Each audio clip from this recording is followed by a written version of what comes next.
Assalamualaikum warahmatullahi wabarakatuh. Alhamdulillah kita bisa bertemu lagi ya, walaupun di sarana yang terbatas ini karena belum bisa bertatap muka langsung.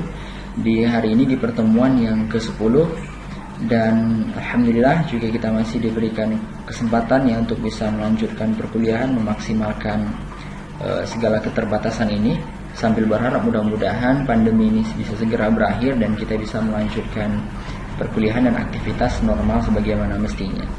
Oke, di pertemuan yang ke-10 ini kita akan membahas tentang sistem operasi ya. Sistem operasi ini juga saya menyebutnya sebagai sesuatu yang penting. Saking pentingnya sistem operasi ini nanti di semester berapa saya lupa ya, di semester 5 atau semester berapa itu akan ada mata kuliah khusus yang memang nama mata kuliahnya sistem operasi ya. Jadi nanti di mata kuliah itu memang akan lebih dalam mempelajari tentang sistem operasi. Nah, jadi sebelum sampai ke sana kita tentu akan perlu pengetahuan dulu, pemahaman dulu sistem operasi itu apa sih gitu. Oke. Nah, kalau dicari di berbagai sumber ya, di internet atau di media manapun, itu memang akan kalau cari definisi sistem operasi itu akan ketemu definisi yang bervariasi ya, macam-macam orang menjelaskan tentang sistem operasi itu apa sih gitu.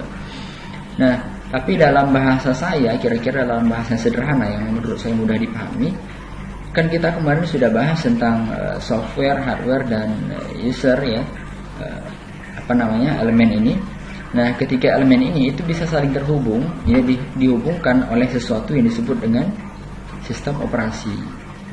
Nah, itu dia. Walaupun dalam kita cari definisi lain, terus terang akan macam-macam lagi itu definisinya. Jadi kira-kira itu sistem operasi. Oke. Nah, sistem operasi sendiri sudah mengalami semacam perubahan ya, dari generasi ke generasi.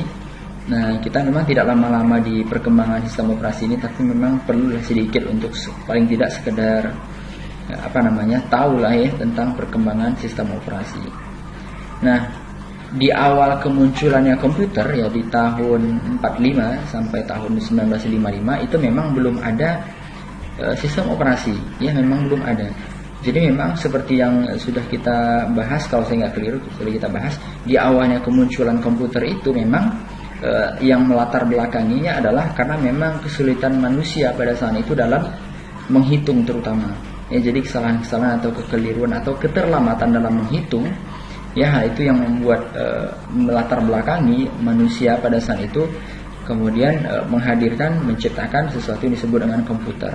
Jadi waktu itu memang komputer belum ada sistem operasi ya, hanya bekerja melalui instruksi yang memang diberikan langsung real time, kemudian dikerjakan secara langsung.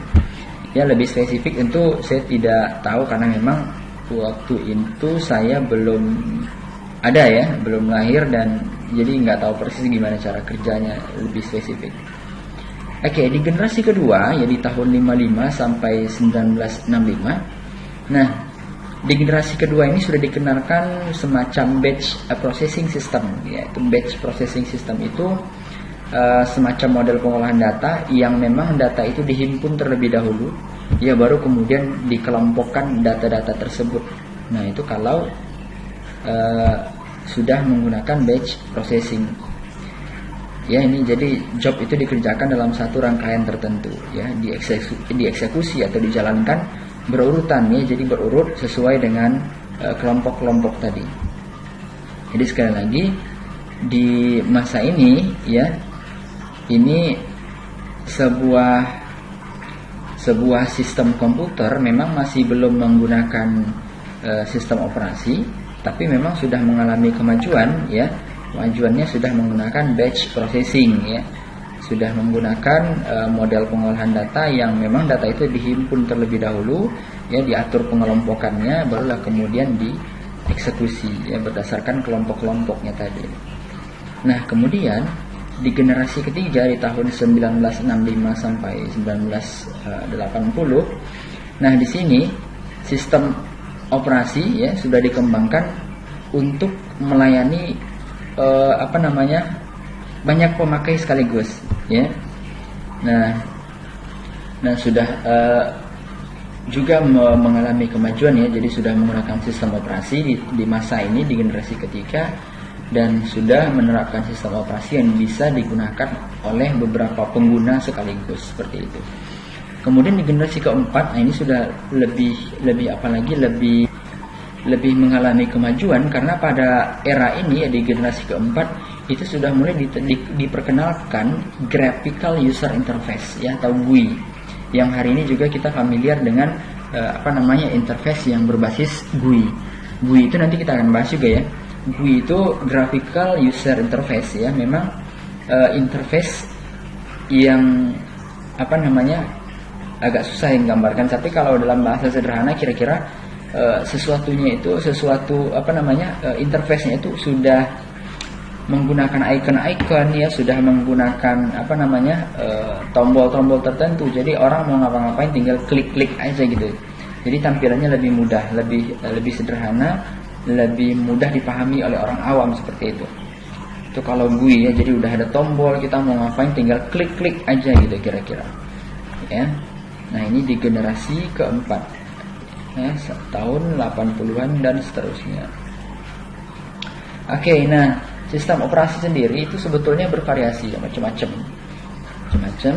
Ada banyak sekali, tetapi memang di kesempatan ini saya akan bahas 5 sistem operasi saja, 5 macam, yang memang 5 macam inilah yang familiar digunakan oleh banyak generasi ya, dari awalnya muncul kemudian sampai generasi hari ini. Ya, sebetulnya ada banyak sekali lagi, jadi tidak terbatas hanya pada sistem operasi yang di sini saja, ada banyak. Oke, pertama DOS ya, atau Disk Operating System. Nah, ini sistem operasi yang pertama nih. Ya, di tahun berapa saya terus terang tidak terlalu familiar, karena memang ada banyak versi yang menjelaskan tahun-tahun kemunculannya Disk Operating System ini. Ya, ini juga ada beberapa versi ya dari Disk Operating System. Juga saya tidak tahu persis bagaimana penggunaannya, karena memang di masa itu ya saya belum ada ya, dan Anda juga seperti itu. Tapi yang jelas bisa kita lihat di sini, yang membuat DOS berbeda dengan Windows hari ini adalah kalau DOS itu perintahnya lebih kepada perintah-perintah. Kalau kita buka komputer masing-masing itu kan ada CMD ya, command prompt. Nah, itu mirip seperti itu. Jadi segala perintahnya itu diketikkan. Ya, kita mau copy, ketik copy. Jadi segala perintahnya itu memang dengan teks seperti itu. Ya, kita mau ngapain, perintahkan sistem menggunakan teks seperti itu. Nah, itu DOS ya. DOS itu adalah cikal bakalnya Windows. Jadi kira-kira kalau dalam bahasa lain ya, kalau ada ada ibu ya, DOS ini ibunya, maka Windows adalah anaknya, seperti itu kira-kira. Saya mau mengilustrasikan. Oke. Nah, kemudian tadi saya sebutkan DOS, kemudian turunan dari DOS adalah Windows ya. Jadi Windows ini awalnya dulu dari DOS. Oke. Nah, ini yang kita kenal hari ini nih, juga generasinya ya, dari tahun 85 ya Windows pertama, tahun 92, tahun 95 ada Windows 95 ya, tahun 2001 ada Windows XP ya, Windows Vista, Windows 7 dan seterusnya ya, Windows 8 sekarang dan seterusnya. Nah, ini perkembangan Windows. Jadi sekali lagi, kalau saya sebetulnya ingin menggambarkan, kalau di atas itu ada DOS ya, menjadi ibunya, kemudian turunannya atau anaknya adalah Windows, cikal bakalnya seperti itu. Perbedaannya, kalau Windows sudah menggunakan GUI, tadi kita sudah bahas sedikit. GUI itu adalah graphical user interface. Jadi kalau DOS ya masih segala perintahnya diperintahkan ke sistem dengan teks ya, dengan sesuatu yang berbasis teks. Kalau Windows itu sudah menggunakan GUI atau menggunakan icon-icon ya, simbol-simbol atau logo-logo tertentu. Jadi main klik-klik aja, nggak ngetik-ngetik lagi seperti itu. Itu beda DOS dan Windows. Oke, ini awalnya ya diperkenalkan di tahun 85. Kemudian sudah banyak versi ya, seperti yang kita ketahui dan kita gunakan hari ini. Memang kebanyakan kita menggunakan Windows. Nah, kemudian apa sih yang menjadi keunggulan Windows, yang kenapa dan menjadi alasan ya, menjadi sebab kenapa kira-kira hari ini orang banyak menggunakan Windows. Nah, sebetulnya di antara alasan itu ya ini ya, karena memang tampilan grafik yang menarik karena berbasiskan GUI yang tadi ya, sudah pakai simbol-simbol, jadi kita main klik-klik aja gitu, lebih mudah. Kemudian yang kedua, adanya standarisasi proses ya, artinya pemakai akan lebih mudah menggunakan tanpa perlu menghafal ya, jadi nggak perlu dihafal ya, nggak perlu kayak teks tadi harus dihafal, ini nggak perlu dihafal, tinggal sering diulang-ulang aja, kita ingat simbolnya ya, kita ingat letaknya dan seterusnya. Kemudian juga dalam sistem operasi Windows ya, kita bisa terapkan suatu aktivitas itu bisa dijalankan secara bersamaan, oke? Dan dapat dipindah dengan mudah dan seterusnya ya. Itu bisa kita lakukan di sistem operasi Windows. Kemudian juga investasi yang menarik. Nah, ya, investasi yang menarik ini sekarang kan misalnya sudah banyak software yang support begitu dengan sistem operasi Windows ini. Ya, karena memang semakin populer Windowsnya ya, jadi para produsen sistem operasi juga semakin tertarik seperti itu untuk membuat sistem operasi yang berjalan di platform membuat aplikasi yang berjalan di platform Windows. Oke, Windows itu juga multi-reading ya, multi-reading atau multitasking maksudnya adalah banyak aktivitas ya bisa berjalan di waktu yang bersamaan, kira-kira itu. Ya, kita misalnya di waktu yang sama membuka aplikasi apa gitu, di waktu yang bersamaan juga kita buka aplikasi yang lain, jadi beberapa aplikasi ya, beberapa proses bisa berjalan bersamaan. Nah, itu dia maksudnya multitasking ya. Nah, kemudian ada sistem operasi namanya Linux. Nah, Linux ini tapi memang sangat berbeda dengan Windows ya. Linux ini adalah sistem operasi yang kalau menurut saya istimewa ya. Termasuk orang-orang yang menguasai sistem operasi ini adalah orang-orang istimewa menurut saya. Ya. Nah, Linux adalah software sistem operasi yang open source ya, maksudnya gratis, terbuka, bisa disebarluaskan, bisa diambil silahkan aja gitu. Open source, jadi terbuka sekali. Kemudian Linux ini turunan dari Unix. Nah, tadi kalau seandainya Windows adalah turunan dari DOS ya, ada DOS, ada Windows, maka kalau Linux ada Unix, ada Linux ya, jadi cikal bakalnya seperti itu, sama dengan cerita ibu dan anak tadi ya. Ini ibunya Unix, kemudian Linux adalah anaknya, kira-kira seperti itu ya. Saya menganalogikan seperti itu. Oke. Nah, apalagi tentang Linux. Nah, ini dia. Oke, bersifat open source ya, bebas, terbuka, bisa digunakan dengan bebas, bisa dimodifikasi dengan bebas dan seterusnya. Oke, jadi memang free ya license-nya, dan bisa diotak-atik seperti itu. Kemudian kalau dulu ya, pengguna Linux itu identik dengan hacker seperti itu, tapi sekarang orang awam sudah banyak mulai beralih ke sistem operasi Linux. Oke, nah hampir semua aplikasi yang biasa dijalankan di Windows ya sudah ada aplikasi yang versi untuk Linux-nya gitu. Ya, jadi ya memang karena perkembangan ya, karena semakin banyaknya minat, jadi memang sudah dibuat semacam purwarupanya. Jadi kalau ada aplikasi yang bisa berjalan di Windows untuk kepentingan tertentu, untuk kebutuhan tertentu, ya, untuk versi Linux-nya juga dibuatin gitu. Oke, kemudian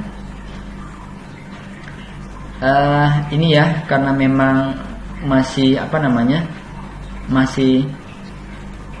masih belum familiar barangkali di banyak masyarakat, dan saya juga nggak tahu, atau mungkin masih sedikit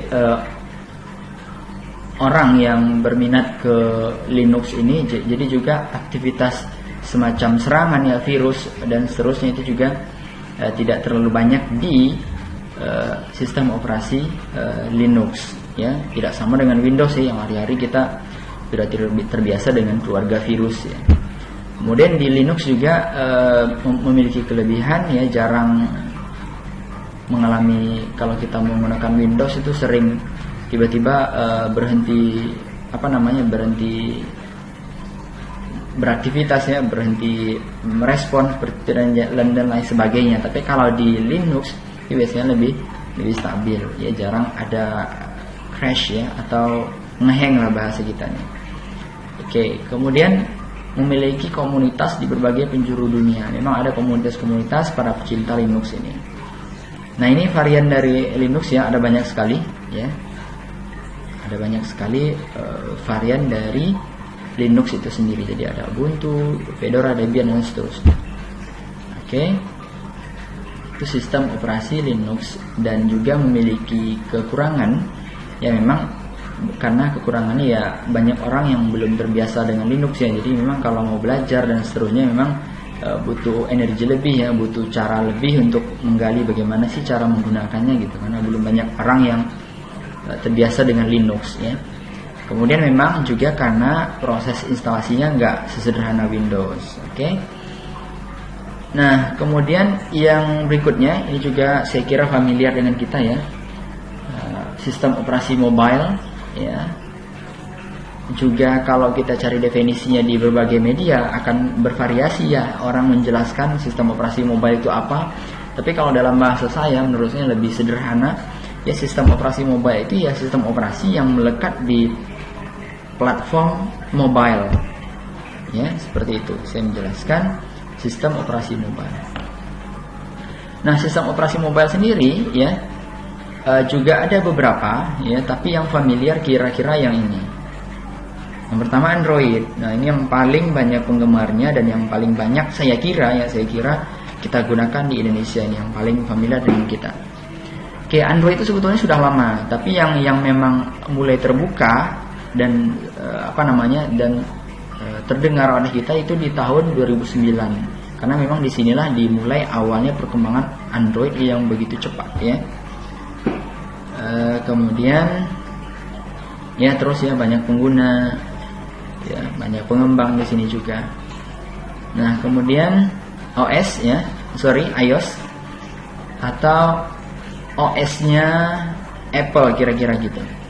Nah, ini terus terang iOS ini semacam sistem operasi yang eksklusif lah saya menyebutnya, karena memang yang punya ini bukan orang sembarangan, ya. Biasanya yang ekonomi menengah ke atas biasanya, ya, yang menggunakan sistem operasi yang melekat pada perangkat Apple. Jadi memang ada perbedaan, ya, dari Android sendiri. Kalau Apple itu lebih tertutup biasanya memang.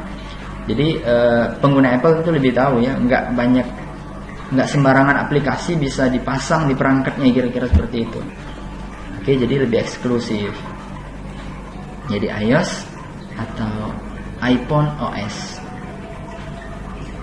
Kemudian Symbian, Symbian OS. Nah, ini mulai kita barangkali, ya, kebanyakan kita kurang familiar dengan OS ini, ya, karena memang nggak setenar Android, ya, atau iOS tadi, ya. Ini dia kira-kira produk-produk yang menggunakan sistem operasi ini. Oke, kemudian juga ada RIM, ya, RIM atau Research in Motion, ya, singkatannya. Nah, dulu di tahun berapa, ya, saya lupa, di tahun 2005 sampai 2011 barangkali, ya, itu puncak-puncaknya BlackBerry naiknya. Nah, BlackBerry ini adalah BlackBerry inilah yang menggunakan RIM, ya, sebutan untuk sistem operasinya. Jadi sistem operasi yang bergerak di perangkat atau brand BlackBerry. Oke, di tahun 2004, ya. Tapi seingat saya memang di tahun 2005 sampai 2011-an lah kira-kira itu puncaknya dari sistem operasi ini. Ya, kalau sekarang saya nggak tahu gimana perkembangannya, gimana situasinya.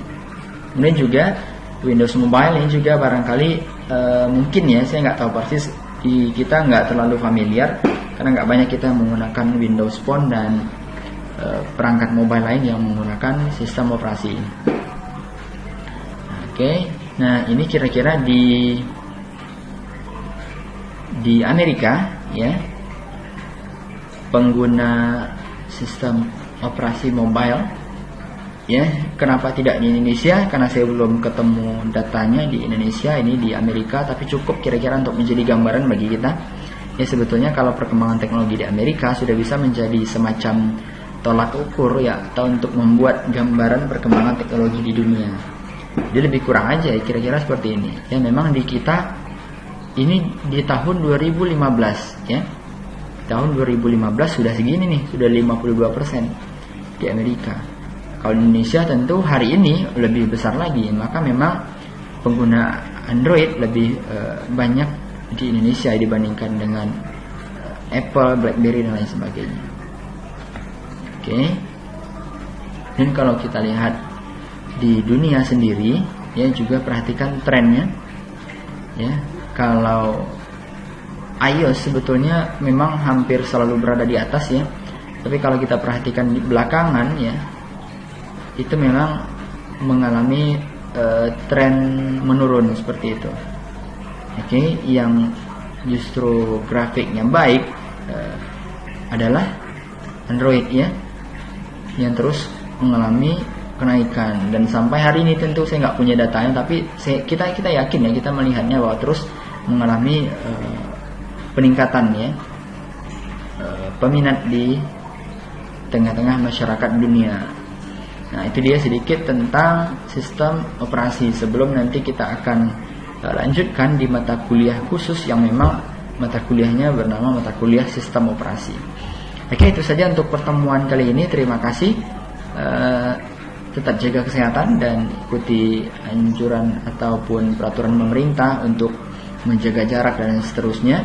Tidak berkerumunan di tengah-tengah, tidak berada di tengah-tengah kerumunan orang ya. Dan tetap jaga kesehatan. Mudah-mudahan kita akan bisa bertemu lagi, mudah-mudahan di semester depan dalam kondisi yang sudah lebih baik. Terima kasih. Assalamualaikum warahmatullahi wabarakatuh.